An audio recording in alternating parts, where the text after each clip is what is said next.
नमस्कार दोस्तों, हनुमंत क्लासेस में आप सभी का स्वागत है। आज हम आपको एमसीक्यू करा रहे हैं। ये सामान्य विज्ञान का एमसीक्यू है।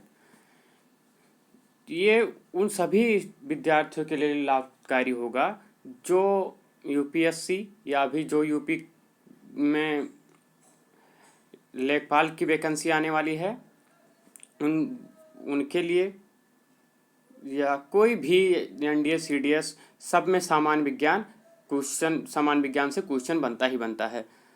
तो आप लोग किसी भी चीज़ की तैयारी कर रहे हैं तो ये क्लास आपके लिए बहुत ही लाभकारी है। आइए देखते हैं। अभी तक जो हमारे चैनल को सब्सक्राइब नहीं कर रखे हैं, हमारे चैनल को कृपया सब्सक्राइब कर लें, बेल बटन दबाएं जिससे आपको वीडियो का सारे नोटिफिकेशन मिलता रहे, और लिंक को ज़्यादा से ज़्यादा लोग के पास शेयर किया कीजिए। आइए देखते हैं क्या कह रहा है। निम्नलिखित ये तापमापी होना चाहिए। निम्नलिखित तापमापियों में से किसे पायरोमीटर कहा जाता है? इसे तापमापी आप कर लीजिए। निम्नलिखित तापमापियों में से किसे पायरोमीटर कहा जाता है? कुछ सेकंड दे रहा हूँ आपको सोचने के लिए। सोचिए और कमेंट करके नीचे बताइए कि किस तापमापियों को पायरोमीटर कहा जाता है। सोच लिए होंगे आप लोग, कुछ लोग कमेंट भी कर दिए होंगे। निम्नलिखित तापमापियों में से किसे पायरोमीटर कहा जाता है? विकिरण तापमापी को। समझ रहे हैं? 1500 डिग्री सेंटीग्रेड से अधिक ताप का मापन किया जाता है पायरोमीटर से। समझ में आया? और यह एक विकिरण पर आधारित तापमापी होता है पायरोमीटर। एक क्वेश्चन आपका हो गया। दूसरे क्वेश्चन पर आइए, ध्यान से पढ़िए। पढ़ने के बाद आप लोगों को कुछ टाइम दिया जाएगा और बताइए। डायनमो एक युक्ति है जो परिवर्तन करती है। बताइए। रासायनिक ऊर्जा को विद्युत ऊर्जा में, विद्युत ऊर्जा को यांत्रिक ऊर्जा में, यांत्रिक ऊर्जा को विद्युत ऊर्जा में, विद्युत ऊर्जा को रासायनिक ऊर्जा में। कुछ सेकंड दे रहा हूं, आप लोग सोच के बताइए।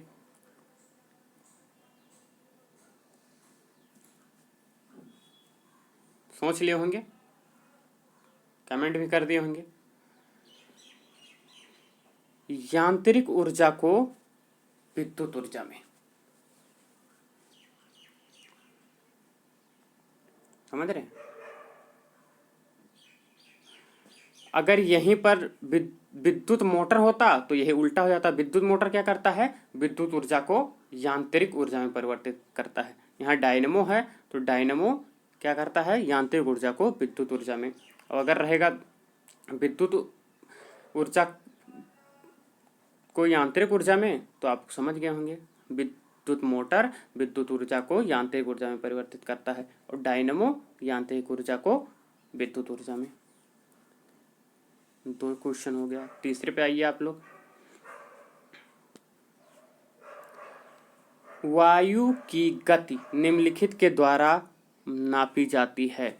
ये बहुत ही आसान सवाल है, बहुत बार ये क्वेश्चन पूछा जा चुका है, तो मुझे नहीं लग रहा है कि ये किसी को नहीं पता होगा। वायु की गति निम्नलिखित के द्वारा मापी जाती है। Barometer, anemometer, hydrometer, wind vane. आप लोग को कुछ सेकंड दिया जा रहा है, सोचिए और बताइए।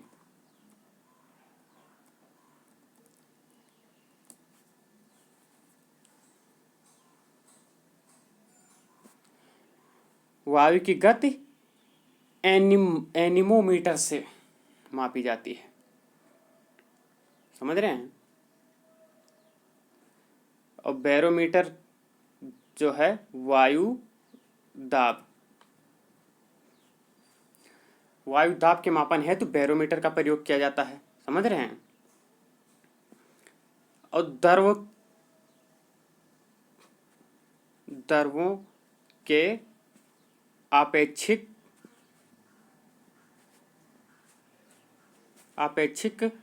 घनत्व के मापन के लिए हाइड्रोमीटर का प्रयोग किया जाता है।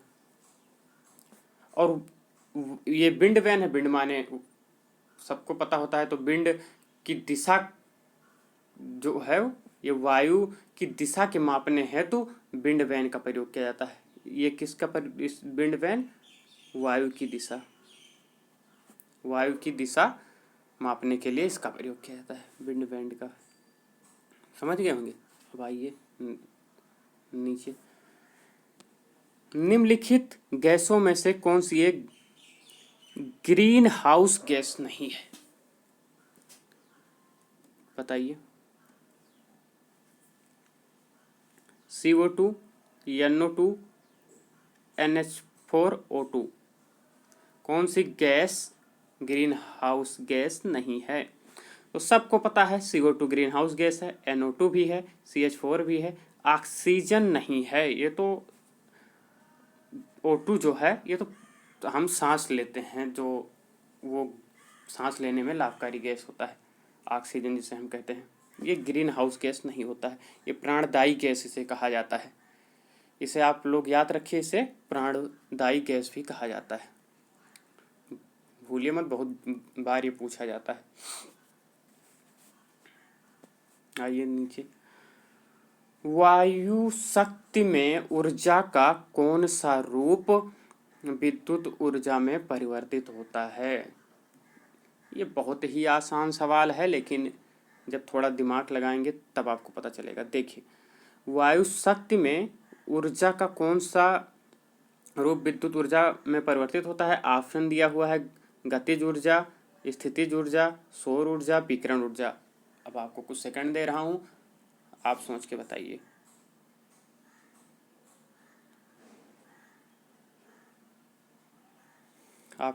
मैं बता दे रहा हूँ। वायु शक्ति में ऊर्जा का कौन सा रूप विद्युत ऊर्जा में परिवर्तित होता है? वो है गतिज ऊर्जा। आप लोगों ने देखा होगा कि बड़े बड़े पिलर पर पंखा लगाया जाता है, जिसे हम लोग पवन ऊर्जा कहते हैं। एक ऊंचाई पर पंखा लगा दिया जाता है, उसमें टरबाइन लगा के उससे विद्युत पैदा की जाती है। समझ रहे हैं? तो वो जब वायु चलता है तो वो पंखा चलता है, तो इसीलिए कहा जाता है ये गतिज ऊर्जा के द्वारा ये विद्युत ऊर्जा में परिवर्तित होता है। टरबाइन लगा होता है तो वो पंखा चलता है, जब हवा उस पर पड़ता है और वो विद्युत ऊर्जा पैदा करती है। समझ में आ गया होगा आप लोग को। मानव की सामान्य स्वास्थ्य के लिए अस्पष्ट दृष्टि की न्यूनतम दूरी मानी जाती है 50 सेंटीमीटर, 10 सेंटीमीटर, 15 सेंटीमीटर, 25 सेंटीमीटर। ये क्वेश्चन कई बार आ चुका है, मैंने देखा है कई एग्जामों में। तो आप इसको बताइए, सोचिए।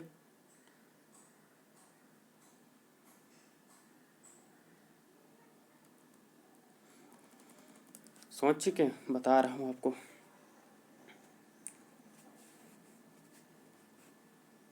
मानव की समान स्वास्थ्य के लिए अस्पष्ट दृष्टि की न्यूनतम दूरी मानी जाती है कितनी? 25 सेंटीमीटर। ये आपका ऑप्शन हो। आइए नेक्स्ट। न्यूक्लियर रिएक्टरों में विपंदक और प्रशीतक दोनों की तरह प्रयुक्त होने वाला पदार्थ क्या है? साधारण पानी, भारी पानी, द्रव अमोनिया, द्रव हाइड्रोजन। बताइए, सोचिए।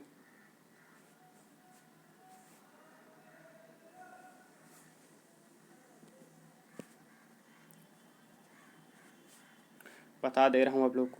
न्यूक्लियर रिएक्टरों में विपंदक और प्रशीतक दोनों की तरह प्रयुक्त होने वाला पदार्थ है वह है भारी पानी, जिसे हम D2O भी कहते हैं। समझ में आ गया? भारी जल, D2O भी कहा जाता है इसे। नेक्स्ट सवाल पे आइए।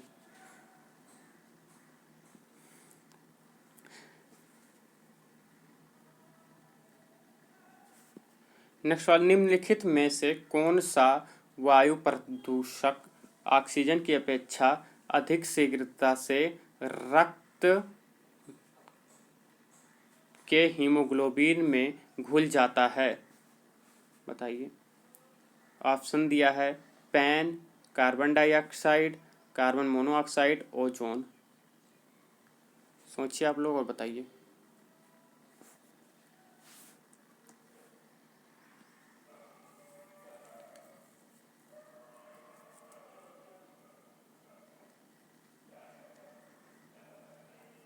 सोच लिए होंगे, अब मैं आपको बता दे रहा हूँ।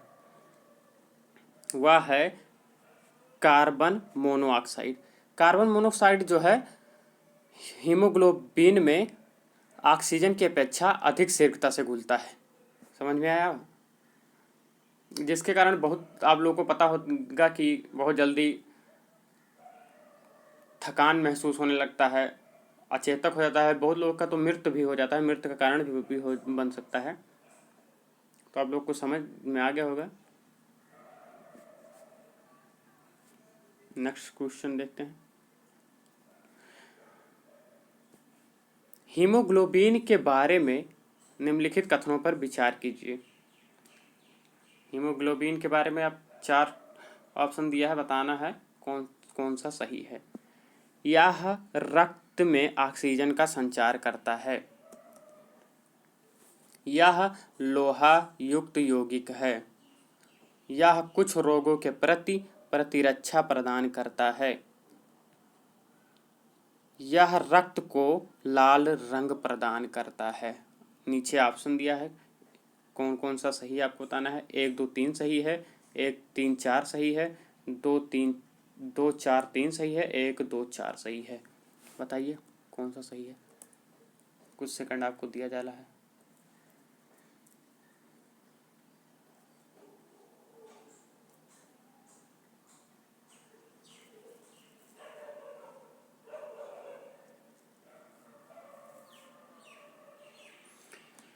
बता दे रहा हूँ आपको। अब आप लोग सोच चुके होंगे। हीमोग्लोबिन के बारे में निम्नलिखित कथनों पर विचार कीजिए। यह रक्त में ऑक्सीजन का संचार करता है, सही बात है। यह लोहा युक्त यौगिक होता है, सही है। यह कुछ रोगों के प्रति प्रतिरक्षा प्रदान करता है, ये गलत है। यह रक्त को लाल रंग प्रदान करता है, ये भी सही है। तो आपको कौन सा ऑप्शन मिला? 1 2 4, मतलब डी सही है। जो लाल रक्त कणिकाओं में पाए जाने वाला हीमोग्लोबिन है वह एक जटिल प्रोटीन होता है जिसमें लोहा होता है। लोहा की उपस्थिति के कारण वो जो है रक्त लाल रंग का दिखाई देता है हमें। यह जो है रक्त जो है ऑक्सीजन का संचार करता है।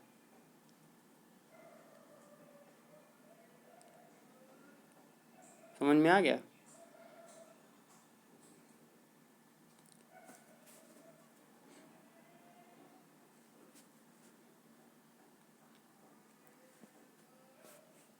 दूसरे सवाल पे आइए। दूसरा सवाल क्या है? बिग बैंग सिद्धांत निम्नलिखित के उद्भव की व्याख्या करता है। ये तो बहुत ही आसान सा सवाल है, ये तो सबको पता होगा। स्तनधारी जीव का, हिमयुग का, ब्रह्मांड का, महासागर का।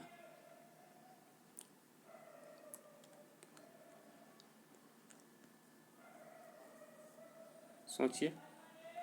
अब मैं बता दे रहा हूँ आपको। बिग बैंग सिद्धांत के उद्भव की व्याख्या करता है, वह है ब्रह्मांड का। C option. समझ रहे हैं? ब्रह्मांड उत्पत्ति के संबंध में बिग बैंग सिद्धांत जो है जॉर्ज लेमेंटर द्वारा दिया गया था। समझ में आ गया कि नहीं? जॉर्ज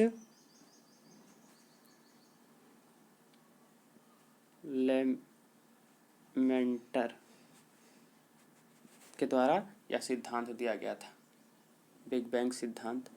ये ब्रह्मांड की उत्पत्ति का जो है सिद्धांत बताए हैं उसमें।